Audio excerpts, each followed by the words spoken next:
Nigerians, anxiety has set in ahead of the May 29 inauguration of the President-elect Bola Ahmed Tinubu of the All Progressive Congress (APC), as three courts, including the Supreme Court, have deferred judgment in the lawsuit challenging his swearing-in to this Friday.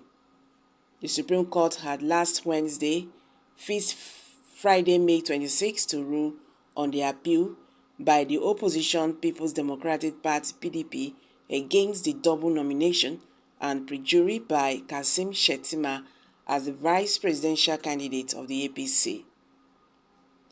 Hello everyone, welcome back to Prospect Channel TV. Thank you for always coming out here. If you are just joining us, please kindly subscribe and don't forget to give us a thumbs up. Thank you. Anxiety has set in ahead of the May 29 inauguration of the President-elect Bola Ahmed Tinubu of the All Progressive Congress, as three courts, including the Supreme Court, have deferred judgment in the lawsuit challenging his swearing-in to this Friday. The Supreme Court had last Wednesday fixed Friday, May 26, to rule on the appeal by the opposition People's Democratic Party (PDP) against the double nomination and perjury by Kashim Shettima as vice presidential candidate of the APC. Similar dates has equally been fixed by the Abuja division of the Federal High Court on two separate suits seeking the stoppage of the inauguration. The two separate suits are the ones filed by residents of the Federal Capital Territory (FCT) and the one filed by a group of concerned Nigerians.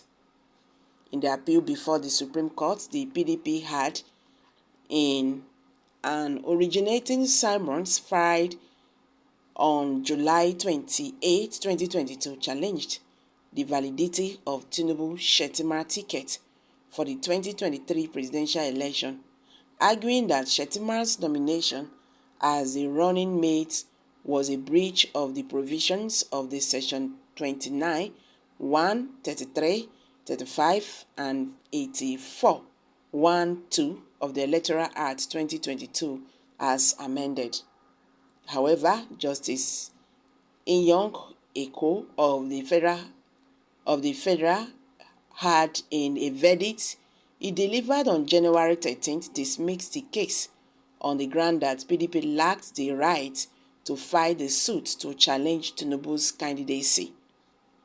Justice Eko heard that the suit was out by the principal of Estope, stressing that the issue surrounding Shettima's nomination was earlier decided by another court of competent jurisdiction.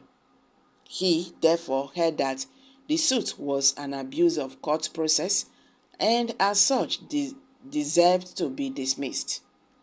The judgment was later affirmed by the Court of Appeal in Abuja, which also dismissed the case. The appellate court, in a unanimous decision by a three-member panel of justice, said it found no reason to dialogue the verdict of the trial court. In his lead judgment that was delivered by Justice James, the appellate court described the PDP as a meddlesome interloper of dabbling into the affairs of the APC. The party approached the appeals court in appeal marked SC/CV/501/2023, maintaining that the manner the APC and Tinubu nominated Shettima as a vice presidential candidate for the election was in gross breach of the provisions of Sections 29, 1, 33, 35, and 84, 1 and 2 in brackets of the Electoral Act 2023 as amended. A five-member panel of the appeals court, led by Justice Inyong Okoro, fixed the matter for judgment after all the parties adopted their final beliefs of argument.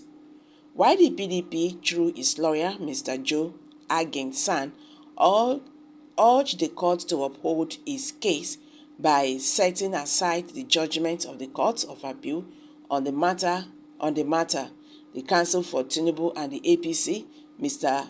Babatunde Ogala San, sought the dismissal of the suit on the premise that it was bereft of any merit. Besides, the respondents contended that the matter had become status buried in view of the expiration of the period allowed for the hearing and determination of such pre-election case. On its part, the INEC, through its lawyer, Mr. Adeniyi Adetosi, said it was in support of Tinubu and APC's demand for the appeal to be dismissed with substantial cause. Consequently, the two suits pending before the Federal High Court on the same subject matter have equally been fixed for ruling on May 26. In a suit marked FHC/ABJ/CS/578/222 and dated April 28, 2023, 5 persons who are all residents of FCT Abuja have prayed the court to stop Tinubu's inauguration on the grounds that he did not put 25% of total cost in the territory and as such is constitutionally not eligible to be sworn in as the country's president. The plaintiffs who filed the action on behalf of themselves and registered voters in the FCT, also listed as defendants are the Attorney General of the Federation and the Minister of Justice, Mr. Abubakar Malami, and the Chief Justice of Nigeria, Justice Rukayode Ariwola. They are asking the court to stop the planned May 29 inauguration of a new government of President-elect Bola Tinubu pending the determination of the Constitution 25% of votes cast requirement as it relates to the FCT status. Okay guys, I'm dropping it here. Kindly share your thoughts below the comment section. Please do not forget to subscribe to this channel.